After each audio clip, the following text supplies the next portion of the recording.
Rezim Jokowi bakal diadili rakyat 5 Juni 2024, 10 tahun berkuasa meninggalkan nawadosa.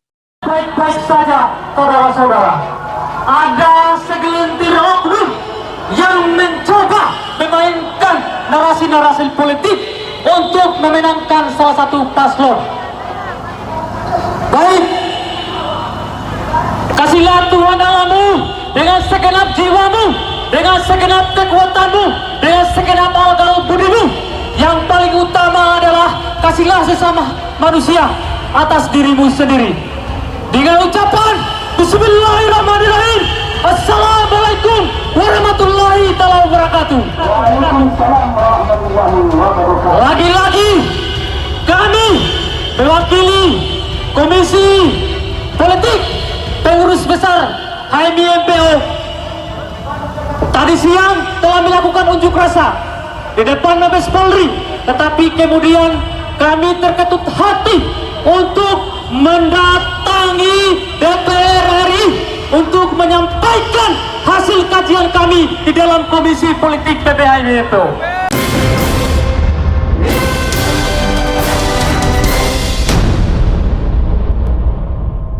Selama 10 tahun masa pemerintahan Presiden Jokowi, Joko Widodo, aksi represif dari negara terhadap masyarakat sipil, perusakan lingkungan, perampasan hak perempuan, buruh, dan warga sipil, hingga kasus korupsi, dinilai semakin merajalela. Oleh karena itu, organisasi masyarakat sipil menyelenggarakan Mahkamah Rakyat Luar Biasa, People Tribunal. Mahkamah Rakyat Luar Biasa mekanisme alternatif untuk menyelesaikan masalah hukum ketika negara tidak memberikan ruang untuk demokrasi dan penegakan konstitusi. Penegakan hukum dan penyelesaian kasus pun dinilai tak pernah menemukan titik terang. Pasalnya, rezim Jokowi dianggap memberikan impunitas terhadap pelaku. Belum lagi di akhir masa jabatannya, Jokowi melakukan penyelewengan konstitusi dengan mendukung anaknya, Gibran Rakabuming, maju sebagai calon wakil presiden dalam pemilihan presiden, Pilpres, 2024. Pelanggaran HAM yang terjadi selama ini tak ditindak oleh negara karena Jokowi dan pengurus negara lainnya dianggap mengatur penegakan hukum yang hanya tajam ke masyarakat sipil. Masyarakat tidak memiliki jaminan keselamatan ketika memperjuangkan haknya sebagai warga negara Indonesia. Banyak pelanggaran HAM dan konstitusi terjadi selama rezim Jokowi yang menunjukkan kemunduran demokrasi dan pengingkaran prinsip hukum negara hingga melahirkan pelanggaran konstitusional, ujar Zainal Arifin dari Yayasan Lembaga Bantuan Hukum Indonesia, YLBHI, Selasa, 7 Mei 2024. Kita disuguhi kekerasan, perampasan lahan, kebijakan ambisius proyek strategis nasional, PSN, dan hilirisasi yang mengatasnamakan kebijakan nasional, tetapi mengusir warga seperti di Wadas, Rempang, Pulau Obi, dan Pulau Wawoni. Karena itu, Mahkamah Rakyat ini patut digelar karena kita dihadapkan dengan situasi kekosongan mekanisme hukum yang berpihak pada rakyat dan pelanggaran konstitusional terus terjadi, ujarnya lagi. Janji soal pelanggaran HAM menguap. 10 tahun lalu, Jokowi berjanji menuntaskan kasus pelanggaran HAM berat. Alih-alih menepati janjinya, ia mendukung anaknya bersanding dengan Prabowo Subianto dalam Pilpres 2024. Prabowo, sementara itu, dianggap merupakan salah satu aktor yang bertanggung jawab atas pelanggaran HAM berat masa lalu. Gambar rezim Jokowi syarat korupsi maupun konflik kepentingan yang sangat vulgar. Peristiwa keputusan tentang Pilpres di Mahkamah Konstitusi merupakan contoh konflik kepentingan yang paling besar saat ini, kata Ahmad Ashof Diri dari Bersihkan Indonesia. Kedua, hal itu juga menjadi latar belakang mengapa kebijakan yang dibuat pemerintah berkiblat pada pemilik modal. Banyak kebijakan yang dihasilkan rezim Jokowi tidak berpihak pada publik. Demokrasi dihabisi untuk mempertahankan kepentingan. Kursi kabinet syarat kontestasi kepentingan bisnis yang akhirnya mempengaruhi sistem legislatif, eksekutif, dan yudisial, tuturnya lagi. Tuntutan Mahkamah Rakyat Luar Biasa. Program pembangunan ala Jokowi atau nawacita yang mengakibatkan maraknya ketidakadilan menjadi 9 dosa atau nawadosa yang disampaikan dalam Mahkamah Rakyat Luar Biasa. Dosa pertama merupakan perampasan uang dan penyingkiran masyarakat yang terjadi akibat ambisi investasi Jokowi. Untuk melancarkan bisnisnya, pemerintah menggunakan kata eko atau green agar menciptakan citra ramah lingkungan yang sesungguhnya menimbulkan kerusakan ekologis dan permasalahan sosial, seperti pembangunan IKN.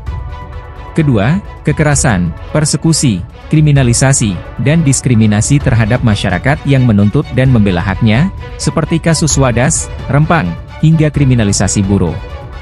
Fenomena "no viral no justice" pun menjadi contoh besar aparat penegak hukum tidak memproses laporan pelanggaran sebelum laporan tersebut viral dan mendapatkan tekanan sosial dari masyarakat.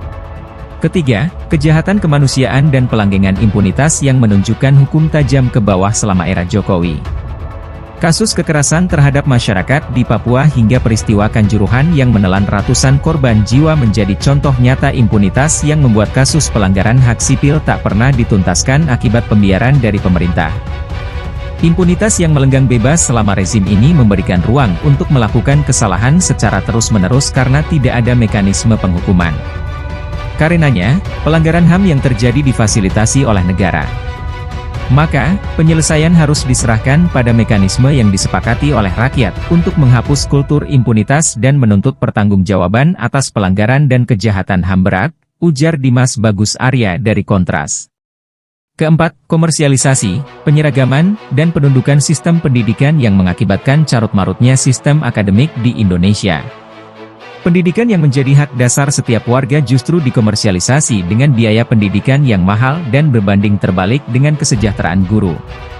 Kelima, korupsi, kolusi, dan nepotisme, KKN, serta tindakan perlindungan koruptor.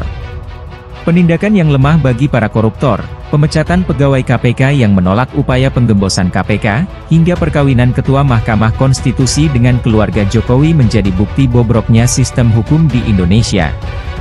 Pemberantasan korupsi terburuk terjadi selama 10 tahun masa pemerintahan Jokowi. Dari sekian banyak kasus korupsi yang jumlahnya triliunan rupiah kurang dari 10% yang dikembalikan ke negara. Sayangnya, Presiden tidak memiliki rasa tanggung jawab untuk memberantas kasus korupsi. Pemerintah malah memotong taring untuk dilaksanakannya pemberantasan kasus korupsi. Selain itu, nepotisme dan politik dinasti ditunjukkan secara terang-terangan saat Pilpres tahun ini. Semangat anti-korupsi dalam UUD 45 justru digerogoti selama 10 tahun masa Jokowi, ujar Yasser Aulia dari Indonesia Corruption Watch, ICW. Dosa rezim hari ini adalah pelemahan pemberantasan korupsi dan yang menjadi perhatian adalah kepastian hukum dan bisnis yang dapat dilihat dari praktik revolving door. Analogi itu kita artikan seperti pejabat adalah pebisnis dan ada juga pebisnis yang jadi pejabat atau pebisnis yang mempengaruhi pejabat. Praktik ini banyak di pengelolaan SDA. Praktik revolving door ini new normal di Indonesia dan menjadi satu hal yang dititik beratkan dalam Mahkamah Rakyat ini, ujar Bagus Pradana dari Transparency Indonesia. Keenam, eksploitasi sumber daya alam, SDA, dan program solusi palsu untuk krisis iklim. Eksploitasi besar-besaran terhadap SDA seperti penghancuran wilayah Indonesia bagian timur untuk proyek hilirisasi nikel, solusi ketenagalistrikan yang masih menggunakan batu bara, hingga penggunaan biomasa yang menebang hutan secara besar-besaran.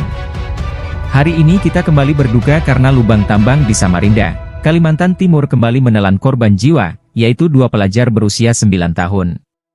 Selama 2011 hingga 2024 ada 47 korban yang meninggal di lubang tambang di Kalimantan Timur. Jumlah yang tinggi tersebut hanya di satu tempat saja, belum di lubang-lubang tambang yang lain. Di sektor pertambangan, seperti tambang nikel, jumlah pekerja yang meninggal dunia karena keselamatan pekerja yang tidak diprioritaskan juga tinggi. Mahkamah Rakyat pun penting sebagai sarana untuk meminta pertanggungjawaban pemerintah dan pelaku yang tak pernah diadili, kata Muhammad Jamil dari Jatam. Ketujuh, sistem kerja yang memiskinkan dan menindas pekerja akibat UU Cipta Kerja yang membuat buruh kehilangan haknya, mulai dari sistem upah murah, fleksibilitas tenaga kerja untuk dalih investasi, pembiaran keselamatan pekerja industri yang terus menelan korban jiwa, sistem kerja mitra untuk ojek online dan hak-hak pekerja rumah tangga yang tak kunjung menemukan titik terang.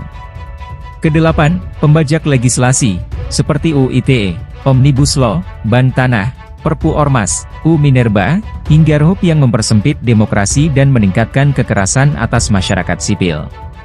Kesembilan, militerisme dan militerisasi untuk mengamankan proyek investasi dengan label PSN, sehingga pemerintah mengirimkan TNI untuk melindungi proyek para pengusaha.